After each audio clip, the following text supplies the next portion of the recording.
കൊല്ലം മൈലക്കാട് നിർമ്മാണത്തിലിരിക്കുന്ന ദേശീയപാതയുടെ സംരക്ഷണ ഭിത്തി തകർന്നു വീണു. സമീപത്ത് സർവീസ് റോഡും പൂർണ്ണമായും ഇടിഞ്ഞു. സ്കൂൾ ബസ് അടക്കം നിരവധി വാഹനങ്ങൾ തലനാരിഴയ്ക്കാണ് രക്ഷപ്പെട്ടത്. അപകടത്തിൽ ജില്ലാ കളക്ടർ അടിയന്തര യോഗം വിളിച്ചു. നിർമ്മാണത്തിൽ ഗുണനിലവാരം ഉറപ്പുവരുത്തണമെന്നാവശ്യപ്പെട്ട് പൊതുമരാമത്ത് മന്ത്രി PM മുഹമ്മദ് റിയാസ് കേന്ദ്രമന്ത്രിക്ക് കത്തയച്ചു. കൊല്ലം കൊട്ടിയത്തിന് സമീപം മൈലക്കാട് ഇന്ന് വൈകുന്നേരം 4 മണിയോടെയാണ് ദേശീയപാത തകർന്നു വീണത്. വലിയ ശബ്ദത്തോടെ റോഡും സംരക്ഷണ ഭിത്തിയും തകർന്നു. ദേശീയപാത ഇടിഞ്ഞു താഴ്ന്ന് സർവീസ് റോഡിലേക്ക് മണ്ണ് വീണതോടെ ഇതുവഴി കടന്നു പോവുകയായിരുന്ന വാഹനങ്ങൾ റോഡിൽ കുടുങ്ങി. സ്കൂൾ ബസ് ഉൾപ്പെടെയുള്ള വാഹനങ്ങൾക്ക് മുകളിലേക്ക് മണ്ണും കോൺക്രീറ്റ് പാളികളും പതിക്കാതിരുന്നതിനാൽ വൻ ദുരന്തമൊഴിവായി.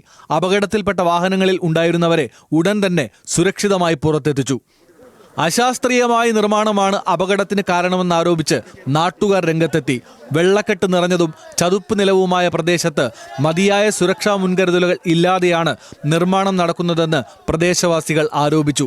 ഇക്കാര്യം ചൂണ്ടിക്കാണിച്ച് നേരത്തെ തന്നെ കരാർ കമ്പനിക്കും ദേശീയപാത ഉദ്യോഗസ്ഥർക്കും പരാതി നൽകിയിരുന്നുവെങ്കിലും അവഗണിക്കുകയായിരുന്നുവെന്ന് GS ജയലാൽ MLA അറിയിച്ചു. അത് സമഗ്രമായി അന്വേഷിക്കേണ്ട കാര്യമാണ്. കാരണം നമ്മൾ സാധാരണ ഒരു 3 നില കെട്ടിടം ചെയ്യുമ്പോൾ പോലും നമ്മുടെയൊക്കെ എക്സ്പീരിയൻസിൽ സോയിൽ ടെസ്റ്റ് നടത്തി അത് വിദഗ്ധമായി പരിശോധിച്ച് ഡിസൈൻ തയ്യാറാക്കിയാണ് ചെയ്യാറുള്ളത്.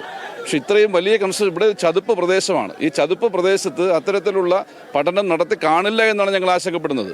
അത് ഇവിടെ മാത്രമാണോ? ഇനി എവിടെയൊക്കെ ഇത്തരത്തിലുള്ള അപകടങ്ങൾ പതിയിരിക്കുന്നുള്ള ആശങ്കയിലാണ്. വളരെ സമഗ്രമായ അന്വേഷണമാണ് ഇതിനെ സംബന്ധിച്ച്. സംഭവത്തിൽ അന്വേഷണം പ്രഖ്യാപിച്ച ദേശീയപാത അതോറിറ്റി ഉടൻ റോഡ് പുനർനിർമ്മിക്കുമെന്ന് അറിയിച്ചു. But our endeavor is to make good road. Okay? And we will continue to make this good road. This setback will not actually pull us back. We'll learn from it and improve and make better roads.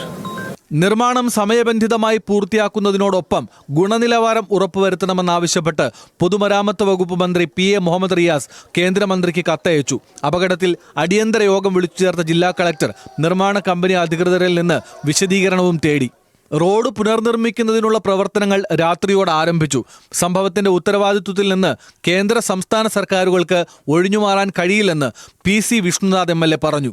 മുൻപ് മലപ്പുറം ജില്ലയിലെ കൂടിക്കാട് ഉൾപ്പെടെ സംസ്ഥാനത്തിന്റെ വിവിധ ഭാഗങ്ങളിൽ ദേശീയപാതയുടെ നിർമ്മാണത്തിലിരിക്കുന്ന ഭിത്തികൾ തകർന്നതും മറ്റ് അപകടങ്ങളും വലിയ വിവാദമായിരുന്നു. ഇതിനു പിന്നാലെയാണ് കൊല്ലത്തും സമാനമായ അപകടമുണ്ടായത്. ന്യൂസ് മലയാളം, കൊല്ലം.